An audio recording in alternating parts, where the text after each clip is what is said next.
दोस्तों, ये कहानी आज से तकरीबन 55 साल बाद की है, जहां हमें दिखाया जाता है कि कैसे दुनिया पहले जैसी नहीं रही। पूरी पृथ्वी नष्ट हो चुकी है, चारों ओर बस बंजर जमीन और मुरझाए हुए पेड़ है, जिसका कारण है बढ़ता हुआ तापमान। पिछले 5 सालों में टेम्परेचर में 10 डिग्री की बढ़ोतरी हुई है। जी हाँ, सिर्फ 10 डिग्री। आपको बता दो कि आज के समय में यानी कि रियलिटी में ये टेम्परेचर 2 डिग्री बढ़ चुका है, जिससे आप रियलिटी और कहानी को रिलेट कर सके। टेम्परेचर बढ़ने से अब सब कुछ बर्बाद हो गया है। गिने चुने लोग ही जिंदा हैं जो कि अपने अपने घरों में रहते हैं, सिर्फ रात में ही निकलते हैं ताकि कुछ खाने को मिल सके, जो खुद इंसान ही है। इंसान ही इनका खाना है, क्योंकि अब वही बचे हैं। लोगों ने अपने मुंह और पूरे बदन पर कपड़े बांध रखे हैं ताकि वो तीखी सूरज की किरणें इनके शरीर पर ना पड़े, वरना वो वहीं जलकर भस्म हो जाएंगे। इस दौरान हम 3 लोगों को देखते हैं जो कि हमेशा अपनी कार में रहते हैं, क्योंकि उनका कोई ठिकाना नहीं है। इसमें 2 लड़कियां हैं जो बहनें हैं, जिनके नाम है मैरी और कोरा। जो लड़का है वो है फिलिप्स, जो कि मैरी का पार्टनर है। ये तीनों काफी समय से साथ में सरवाइव कर रहे हैं इन हालातों में। पर कुछ दिन पहले इन्हें पता लगा कि अभी भी कुछ ऐसे पहाड़ हैं जहां पर मौसम ठंडा है, जहां उन्हें कुछ इंसान भी मिल जाएंगे।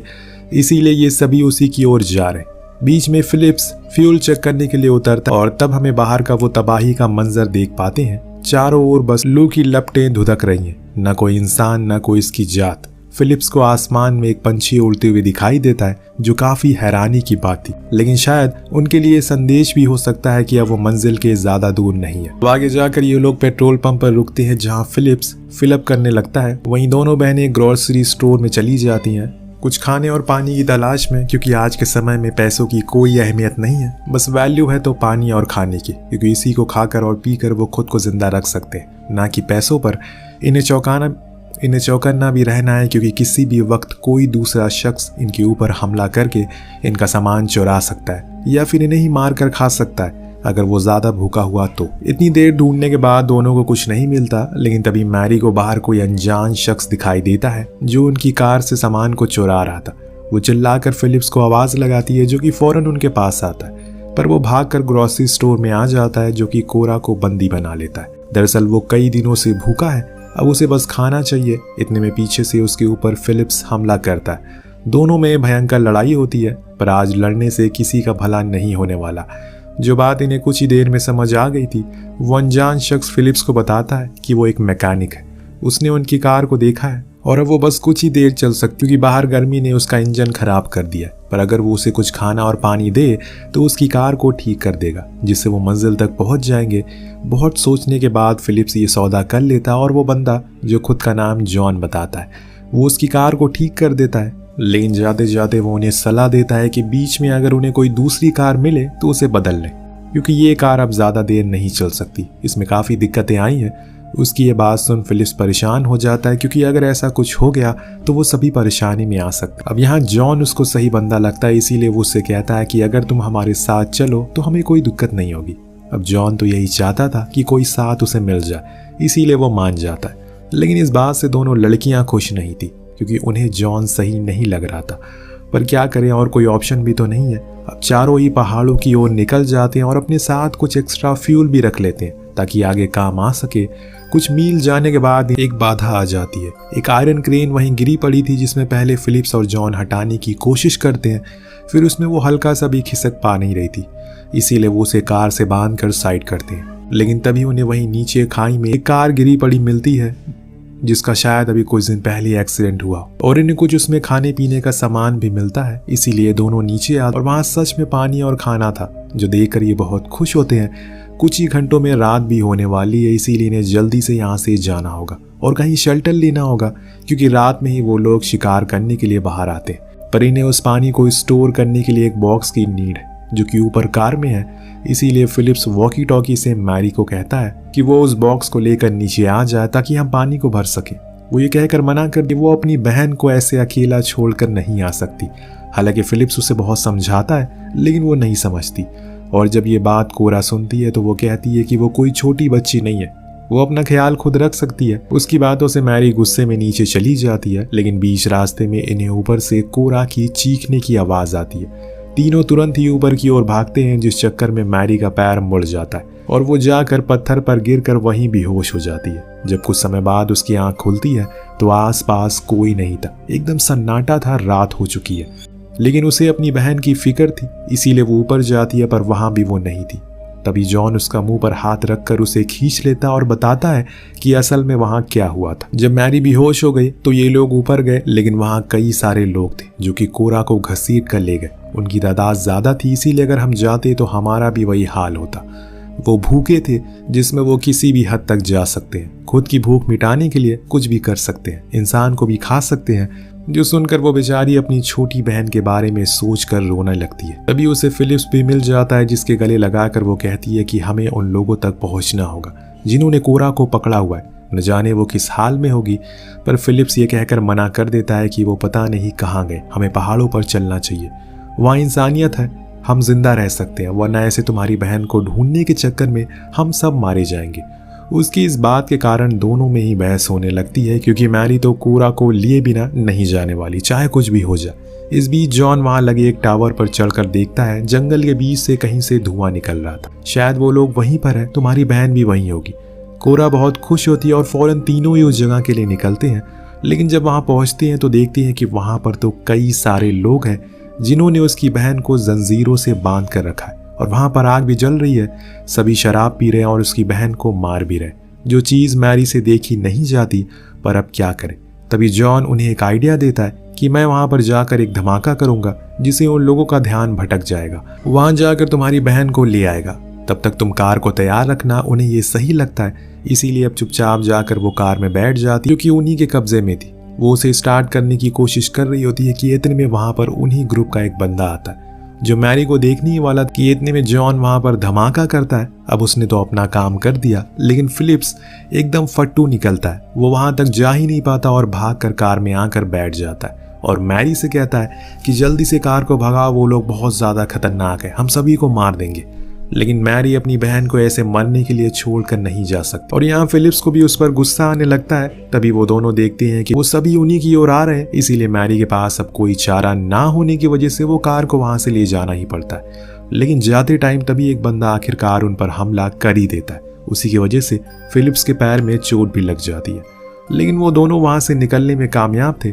पर कुछ दूर जाने के बाद मैरी फिलिप्स के साथ छोड़ने का मन बना लेती है, क्योंकि वो अपनी बहन की बिना नहीं जाएगी। तो वहीं फिलिप्स उसके इस फैसले से एकदम अधीन था, इसीलिए उन दोनों को अलग अलग रास्ते पर जाना ही पड़ता है। यानी कि अब आएगा इस कहानी में और थ्रिल, तो बस बने रहिए और मजे लीजिए। मैरी इस अंधेरी सुनसान रात में बिना किसी हथियार के चलते चलते एक रेलवे ट्रैक तक पहुंचती है, जहां एक टनल थी।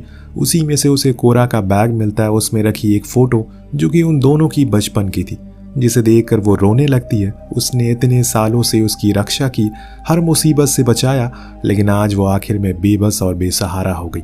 अकेली बेचारी कहाँ कहाँ तक जाएगी। वो तो एक लड़की भी है, अगर किसी ने उसे देख लिया तो न जाने उसका क्या हाल करेंगे। पर इतने में हम उसकी ओर आते हुए एक शैडो को देखते हैं, जो किसी और की नहीं बल्कि फिलिप्स की थी। वो लंगड़ाते हुए जैसे तैसे करके उसके पास आ ही जाता है और कहता है कि वो उसे ऐसे अकेले कभी नहीं छोड़ सकता, हम दोनों मिलकर उन दोनों को ढूंढने के लिए जाएंगे। तो अब दोनों ही साथ में उस टनल को पार करते हैं, पर जब बाहर निकलते हैं तो सुबह हो चुकी थी।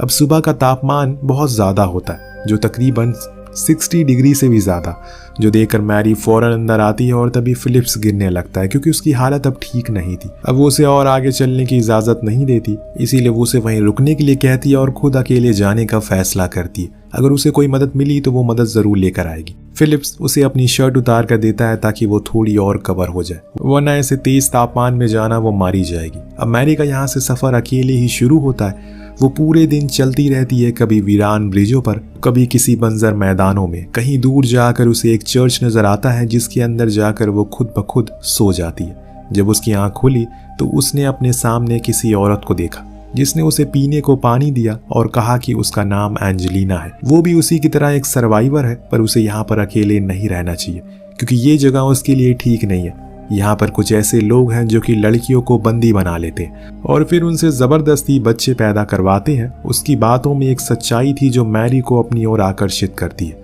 इसीलिए वो उसके साथ चलने लगती है। दोनों काफी दूर तक चलते हैं, जिस दौरान मैरी उसे फिलिप्स के बारे में भी बताती है, जो काफ़ी घायल है।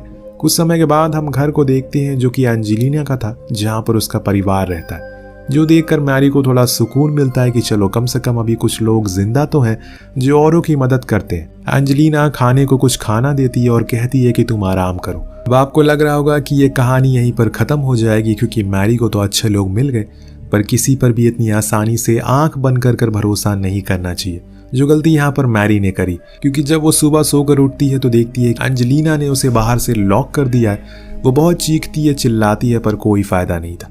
तभी उसे बाहर से अपनी बहन और फिलिप्स की आवाज़ आती है, यानी कि अब उन्होंने फिलिप्स को भी पकड़ लिया। और ये वही लोग थे जिन्होंने शुरुआत में वो जाल बिछाया था, जिसके कारण ये आज ऐसी हालत में, वरना सभी आराम से पहाड़ों की ओर जाते। लेकिन खाने की लालच ने आज खुद इन्हें किसी और का खाना बनाने को मजबूर कर दिया। अचानक वहाँ एंजेलिना आकर उसे एक ड्रेस देती है और बताती है कि इसको पहनकर नीचे आ जाना डिनर के लिए, कुछ ही देर में हम इंतजार करेंगे। पर यहाँ वो जाने से पहले कोरा को भी उसी कमरे में लाकर बंद करती है ताकि दोनों बहनें मिल सके। अपनी बहन को देखकर मैरी बहुत खुश होती है और उसको गले से लगा लेती है। लेकिन अब उन्हें कैसे भी करके खुद की जान बचाना है, क्योंकि ये लोग कैसे हैं ये बात मैरी अच्छे से जानती है। ये वहाँ उस रूम में जितने भी कपड़े रखे थे उन्हें जोड़कर एक रस्सी बनाती हैं ताकि वहाँ की खिड़की से नीचे जा सके। लेकिन इतने में वहाँ पर एंजेलिना का बेटा आता है जो दोनों को देख लेता है, पर मैरी उसका ध्यान भटकाने के लिए उसके साथ इंटीमेट होने लगती है, जिससे वो समझ ही नहीं पाता कि असल में अभी यहाँ क्या होने वाला है। और वो एकदम मगन हो जाता है। पीछे से कोरा आकर उसके सर पर हमला करके उसे बेहोश कर देती है और फिर उसी का फायदा उठाकर वो कोरा को नीचे भेज देती है और कहती है कि बिना रुके जंगल की ओर भागते रहना। लेकिन मैरी खुद नहीं भागती, वो उसी ड्रेस को पहनकर नीचे जाती है। जब एंजेलिना उसको देखती है तो उसे लगता है कि उसे अब उसके साथ ही रहना है, इसीलिए उसने उसका कहना माना है। अब वो अपने पूरे परिवार से मैरी को इंट्रोड्यूस करवाती है, लेकिन उनके प्लेट में जो खाना था वो न जाने किस आदमी का मांस था, जिसको देखकर मैरी अपनी प्लेट को फेंक देती है और वहां से भागने लगती है। लेकिन तब तक एंजेलिना का बेटा होश में आ चुका था और उसे तो सच्चाई पता ही है, इसीलिए वो मैरी पहले तो बहुत मारता है और फिर उसे घसीटते हुए ले जाकर एक रूम में बंद कर देता है, जहां पर फिलिप्स भी, जिसके शरीर का बस आधा ही टुकड़ा था क्योंकि आधा तो इस परिवार ने खा लिया। उसकी ऐसी हालत को देखकर मैरी तो खुद को डर सताने लगता है, लेकिन यहाँ उसकी होशियारी काम आती है। दरअसल डिनर टेबल से उसने एक चाकू उठा लिया था, जिसकी मदद से वो अब अपनी रस्सियों को काट देती है। भागकर दूसरे रूम में जाती है, जहां पर जो नज़ारा वो देखती है उसे तो उसके होश उड़ जाते। दरअसल वो कमरा उस परिवार का स्टोर रूम था, जहां पर उन्होंने इंसानों को बंद किया था ताकि समय आने पर उन्हें काट कर खा सके। उसी में मैरी को जॉन भी मिलता है। यहाँ आते टाइम मैरी ने गेट को खोल दिया, जिसको देखकर सभी बाहर की ओर भागना शुरू करते। लेकिन बाहर बहुत ही कड़ी धूप थी, शरीर जल रहा था। जिनके ऊपर कपड़े नहीं थे वो तो तुरंत मर जाते हैं, जिन्होंने खुद को ढका हुआ था वो बच जाते हैं और भागकर जंगल की ओर जाते हैं। लेकिन यहाँ एक बार फिर मैरी देखती है कि उन्होंने उसकी बहन को पकड़ लिया। तब उसके पास एंजेलिना आकर बोलती है, मैं चाहती तो तुम्हें उसी रात मार देती, लेकिन मुझे लगा कि तुम अलग हो, हमारे परिवार का हिस्सा बनोगी, पर तुम भी इन्हीं की तरह निकली। तभी अचानक से मैरी उसके पेट में चाकू मार देती है, जिससे वो बुरी तरह घायल होकर वहीं गिर गई। उसका बेटा अपनी माँ को बचाने के चक्कर में उसकी बहन को छोड़ देता है, जिसको लेकर वो वहां से भाग जाती है। अब थोड़ी दूर जाने पर उन्हें जॉन भी मिल गया और तब तीनों ही आगे बढ़ते हैं। कई दिनों के सफर के बाद ये लोग एक गुफा में पहुंचते हैं, जहाँ के पत्थरों से पानी रिस रहा था, यानी कि यहाँ पर पानी है, ऊपर पंछी उड़ रहे हैं, यानी कि यहाँ पर जीवन है, उम्मीद है। वो अपनी आगे की जिंदगी को यही काट सकते हैं। तीनों ही बहुत खुश होते हैं, लेकिन जब पहाड़ पर चलकर वहाँ का पूरा नज़ारा देखते हैं तो सब कुछ हूबहू था। वो जगह भी वीरान और बंजर थी, यानी कि अब कोई भी जगह पृथ्वी पर नहीं बची जहाँ जीवन को फिर से पहले जैसा बनाया जा सके। पर इन्हें इस बात की खुशी है कि यहाँ पर कम से कम पानी तो है, जिससे कुछ साल तक गुजारा कर सकते हैं। और दोस्तों, ये कहानी कहीं ना कहीं हमारे दृष्टिकोण को दिखाने की कोशिश करती है। शायद इसी तरीके से हाल होने वाला है आज के कुछ सालों बाद, जिसकी झलकियां अभी से हमें देखने को मिल रही है। जहां दिल्ली जैसे शहरों का तापमान 50 डिग्री पर पहुंच चुका है, तो आप सभी तैयार रहिए ऐसी सर्वाइवल के लिए, क्योंकि अंत करीब है। मिलते हैं आपसे अगली वीडियो में। Thank you so much watching. Peace out.